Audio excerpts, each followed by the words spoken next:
LinkedIn, isn't it extraordinary who you run into when you travel around the world? I'm here in Manhattan for a couple of days. I've just ran into somebody from Canberra, of all the places to meet. Ian Mansfield, he joins us now for a bit of a chat. Thanks for your time. Hi Evan, welcome to New York. Thank you. A lot of people, you've done a lot of work in the landmine space for many, many years.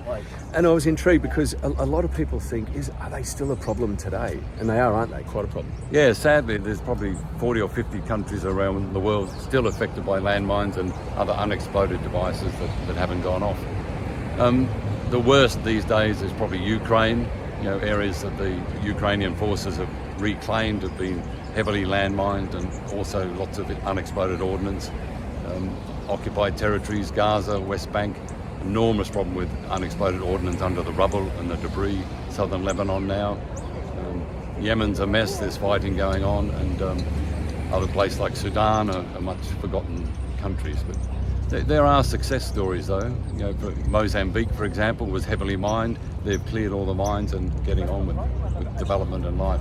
Also places like Cambodia, Vietnam, Laos, got very effective landmine programs, national programs, and the number of casualties in that has dropped significantly. For you though, I mean, you've been doing it for such a long time now. How do you stay motivated and inspired? Because as you mentioned, all of those countries, it just sounds like a never-ending problem. Yeah, it's interesting. It's a very practical sector, and you get results. Like I often say, you talk about climate change or nuclear war, and it's just not tangible, or it's hard to fathom the enormity of that. But you go to a landmine meeting, and you're sitting next to a man or a woman that's had their leg blown off, and it's real. And you can do something about it. You can stop people using mines, and you can clear the mines and avoid new people becoming victims to landmines. There must be moments that you're thinking of over the years where you've seen the difference that you've been able to make in people's lives. Yeah, it is. I remember once in Afghanistan, we went to Kandahar, which was a pretty tough neighbourhood, and the teams had cleared this man's land. He heard I was the boss. He came up with a bunch of flowers, got on his hands and knees and kissed my hand and said, "Thank you. My sons now have a future. They can farm our land." So, as I say, I didn't need a paycheck that day. That was certainly very satisfying and rewarding. And this story just repeats itself over and over around the world. It's very satisfying to see areas that were heavily mined and destroyed. You go back a few years later, they've been rebuilt. People are farming the land. Roads have been built. It's a very satisfying and rewarding sector to work in. Well, a lot of people think of landmines. They think of Diana, don't they? When she did an extraordinary work in this space. Yes, there was a very big campaign in the mid-90s to ban landmines, the international campaign to ban landmines. They were awarded the Nobel Peace Prize in 1997. And yes, Diana visited Angola, a very famous picture of her sitting under the tree with the young girl who'd lost her leg. She went to Bosnia and then made some speeches in the UK. But her star power was just enormous. And people even ask me today, 25 years later, did I meet Diana? Which sadly I didn't, but she had an enormous impact on this sector. Because it is that kind of work, isn't it? I mean, on a macro level, you can do so much to sort of stop the use of landmines in conflict. But the actual work itself is millimetre. Is it really that millimetre by millimetre, people with protective gear on? Yeah, it's interesting. And over the years, organisations like the United Nations have helped develop the procedures and processes. And the work I've done is like helping countries develop legislation, to develop strategies and plans, standards for the work to make sure it's done safely and correctly. But you're right, it is slow. And usually there's no maps. Normally at the end of the war there's complete chaos and you don't know what's going on. So we have specially trained survey teams to go and talk to people, look at areas to determine was there fighting, are there craters, are there empty ammo boxes, that type of thing. You build up a picture where the fighting took place and where there might be landmines. So you're always trying to narrow down the area that you finally want to go and put in men or women with detectors and machines or dogs to actually clear the mines.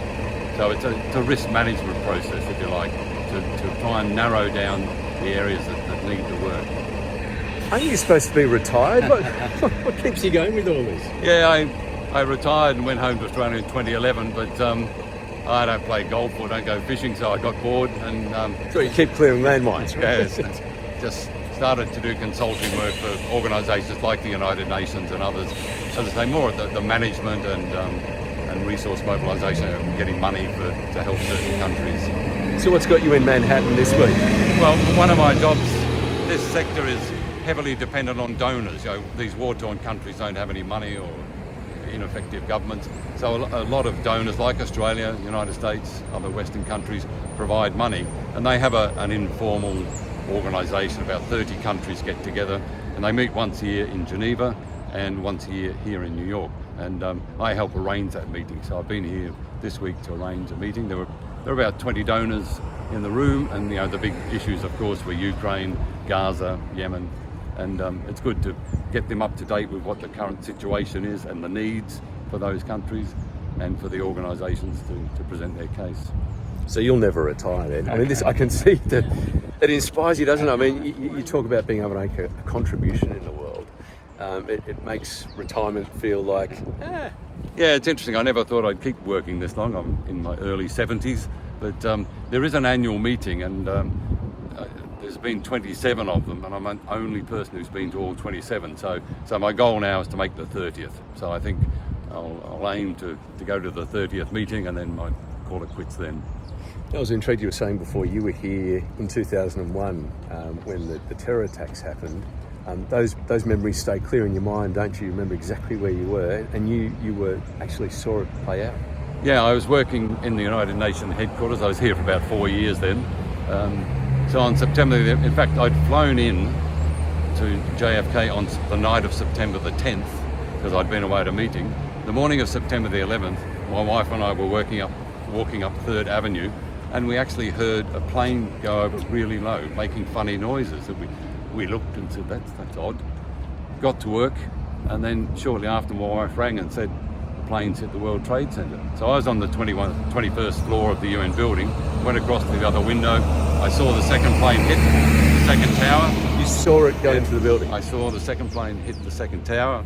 And then I went back, we rang our kids in Australia, because I think it was midnight, something in Australia, said plane had hit the tower. And like everyone, they thought, oh, it was a Cessna or something like that. But and then we came back, and then we evacuated the building, walked down 21 flights of steps, went home. We lived down on 3rd and 33rd, as they say here, and it was quite bizarre. You felt you wanted to do something, but they were just saying, stay home, don't come down, blah blah blah.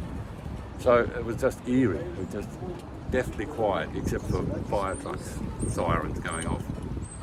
And we didn't go down for a couple of days, because they were telling people, keep away, don't do that. But it was just horrendous. And I remember on the second day, the wind changed and the smoke came up on Manhattan. It was just eerie and quite awful. You've seen some of the worst things in the world. What keeps you positive about life? No, you've got to keep going. I think when you work in this field, you've got to compartmentalise things in your mind. You've got to say, this is the situation in Afghanistan, and I'll help. But it's very comforting to be an Australian, to have an Australian passport, and know that if everything turns bad, I can pack up and go home. And I think if you've always got that option, it helps you keep going. Also, my wife accompanied me on all these postings. We lived and worked in 8 countries, and I visited about 100 others. And so it's always good to have someone to go home to and talk to and support you. So that's been helpful. But no, I'm optimistic. And as I say, although there are these new problems in the landmine world, there is progress and things are happening. So I'm optimistic. Well, thanks for sharing. It's great to have a chat. Yes. We'll see you back in Australia when we get home. All right. Cheers, Ian. Thank you. Bye-bye.